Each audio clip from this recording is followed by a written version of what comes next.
السلام علیکم ورحمۃ اللہ وبرکاتہ۔ امید ہے کہ آپ تمام ہی حضرات خیریت سے ہوں گے۔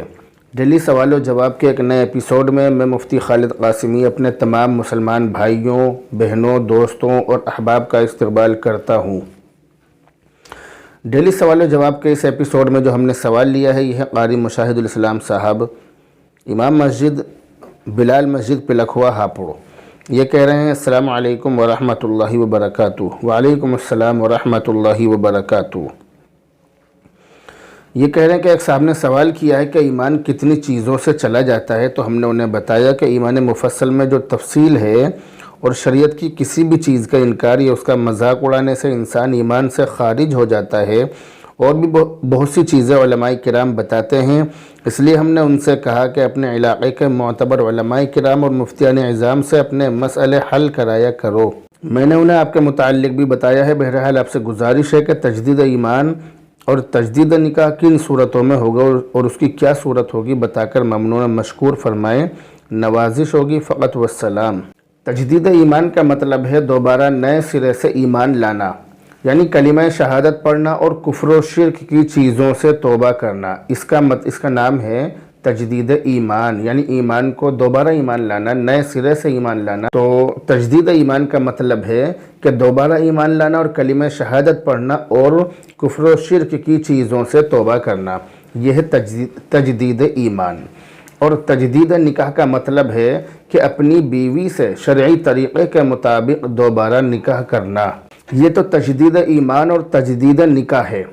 اب مسئلہ یہ ہے کہ تجدید ایمان اور تجدید نکاح کن صورتوں میں واجب ہوتا ہے، کن صورتوں میں ضروری ہوتا ہے؟ تو اس کا جواب یہ ہے کہ جب زبان سے کوئی کفریہ یا شرکیہ کلمہ بول دیا جائے، تجدید ایمان اس وقت واجب ہوتا ہے، اور تجدید نکاح کہ جب زبان سے کوئی کفریہ یا شرکیہ کلمہ بول دیا جائے، جیسے اللہ تعالیٰ کی ذات و صفات یا انبیاء علیہم السلام کے بارے میں کوئی ایسا کلمہ زبان سے کہہ دیا جائے کہ جس میں یقینی طور پر توہین ہوتی ہو۔ جیسے اللہ تعالیٰ کے بارے میں لوگ بہت سارے الٹے سیدھے کلمات، الٹی سیدھی باتیں بول دیتے ہیں۔ بہت ساری باتیں ہم نے لوگوں کی زبان سے اللہ کے بارے میں اور نبیوں کے بارے میں الٹی سیدھی سنی ہیں، توہین والے کلمات، توہین والی چیزیں ہم نے سنی ہیں۔ تو ان چیزوں سے تجدید ایمان اور تجدید نکاح لازم ہو جاتا ہے۔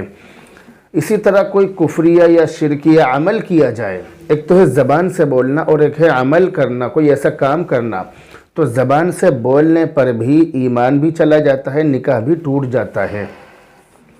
اور کوئی کفریہ یا شرکیہ کام کرنے سے بھی ایمان اور نکاح دونوں ہی چلے جاتے ہیں، جیسے غیر اللہ کو معبود سمجھ کر سجدہ کر لیا جائے وغیرہ وغیرہ، یعنی اللہ تعالیٰ کے علاوہ کسی اور کو اپنا معبود سمجھ کر اس کو سجدہ کر لیا جائے۔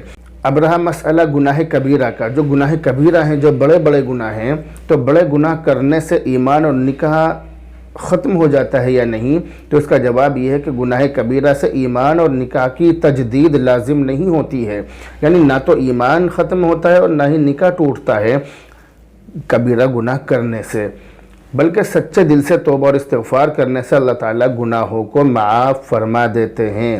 ہاں، اگر کوئی کفریہ یا شرکیہ کلمہ زبان سے نکالا ہو یا عمل کیا ہو، جیسا کہ میں نے شروع میں بتلا دیا کہ اگر کوئی کفریہ یا شرکیہ کلمہ زبان سے نکالا ہو یا ایسا کوئی عمل کیا ہو، تو پھر تجدید ایمان اور تجدید نکاح لازم اور ضروری ہے۔ امید ہے کہ یہ باتیں آپ سمجھ گئے ہوں گے۔ بہرحال اب آپ سے رخصت ہوتے ہیں، دعاؤں میں یاد رکھیں۔ السلام علیکم ورحمۃ اللہ وبرکاتہ۔